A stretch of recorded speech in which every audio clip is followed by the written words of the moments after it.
Assalamu alaikum wa rahmatullahi ta'ala wa barakatu. Barkanku da zuwa wannan tasha ta Hausa AA TV, tashar da take kawo muku ƙayatattun shirye-shirye wanda suka hada da tarihin 'yan mazan jiya, labarin ƙasashe, fasaha da Hausa, kacici-kacici da ma sauransu. Yau insha Allahu muna ɗauke da tarihin tsohon shugaban ƙasar Nijar wanda aka sani da Janar Sani Kunce. Mamma mai sauraro, kafin mu shiga cikin shirin, idan wannan ita ce ziyararka ta farko ga wannan tasha ta Hausa AA TV, to za mu buƙaci ka danna wannan alama ta subscribe, sa'annan da wannan alama ta hannu mai yatsa a sama. Idan ka yi haka, duk lokacin da aka ɗora sabon bidiyo, insha Allahu za ka samu sanarwa. Mun gode. An haifi Janar Sani Kunce ranar 1 ga watan Yulin shekarar 1931 a garin Damana Fandu cikin ƙaramar hukumar Filange. Janar Sani Kunce bazabar ne kuma yana da dangantaka da sarautar Zarmakwai Tondi Kandi. Janar Sani Kunce ya yi karatunsa na firamare a garin Filange. Bayan gamawarsa ne ya tafi zuwa makarantar matasan soja da ke Akati a ƙasar Mali. A lokacin yana da shekara 13 da haihuwa. Bayan ya gama wannan makaranta ya tafi zuwa wata makarantar a St. Louis a ƙasar Senegal. A ɓangaren aiki, Janar Sani Kunce ya fara aikin soja a ƙarƙashin rundunar soja ta Faransa. Ya yi aiki a ƙasar Indochina da kuma ƙasar Algeria kafin ya zama sergeant a shekarar 1957. Jim kaɗan ne bayan da ƙasarsa ta haihuwa cewa da ƙasar jamhuriyar Nijar ta samu incin kanta ranar 3 ga watan August na shekarar 1960. Janar Sani Kunce ya dawo gida da aiki kuma ya samu mukamin laftanan a shekarar 1961.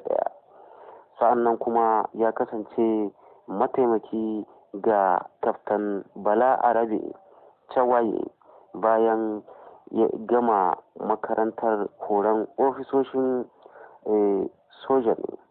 A Janar Sani Kunce ya zama mataimakin babban hafsan sojoji na ƙasar Nijar, wannan kuma a shekara 1965.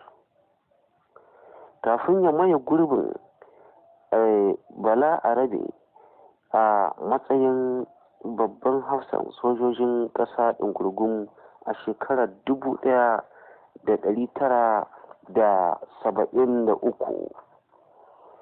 Sakamakon matsalar tattalin arziki da kuma siyasa da ƙasar Nijar ta fuskanta a lokacin, alal misali akwai matsanancin fari da ya haddasa yunwa tare da sama da faɗi da wasu ministoci suke yi, da kuma da suna sama da faɗi da taimakon da ake aikawa al'umma, da kuma hana jam'iyyar adawa ta Sawaba ta Jibbo Bakari walwala a wannan lokacin. Duk da ma'adanan uranium da ake tonawa a ƙasa, gwamnati ta kasa magance wannan matsala da ta yunwa da fatara da al'umma suke fama da shi. Bugu da ƙari, akwai yarjejeniyar da ƙasar Nijar ta rattaba tsakaninta da ƙasar Libya akan haɗa kai wajen aiki na tsaron ƙasashe baki ɗaya, abinda akwai munafici a ciki da sojojin Nijar ko kaɗan ba su yi amanna da wannan shawara ba. Wannan dalilai su suka sa Janar Sani Kunce ya yi amfani da ƙarfin soja wajen kifar da gwamnatin Jori Hamani ta hanyar tsare shi da kuma kashe matarsa har lahira. A farkon mulkinsa Sani Kunce ya fuskanci barazanar juyin mulki da babu nasara. Alal misali, an yi ƙoƙarin mai juyin mulki a shekarar 1975, haka zalika a shekarar 1976 an sake kumawa, sa'annan kafin a yi na shekarar 1983. Amma daga baya Janar Sani Kunce ya ɗau mataki akan masu haddasa wannan juyin mulki, waɗannan kuma sun haɗa da Bayero Musa da Ahmad Mudur da kuma amininsa Ahmadu Umaru, wanda aka fi sani da Bankano. Sani Kunce ya rike ƙasar Nijar da hannu biyu, kuma ya fito da martabar ƙasar a idon duniya.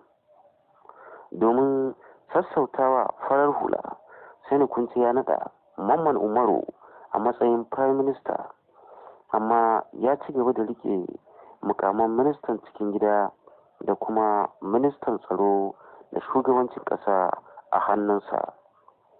A shekarar 1983 ne ya fara fuskantar matsalar rashin lafiya, wadda ta kai shi ga mutuwa ranar Talata 10 ga watan Nuwamban shekarar 1987, sakamakon wani kumburi a cikin kwakwalwarsa.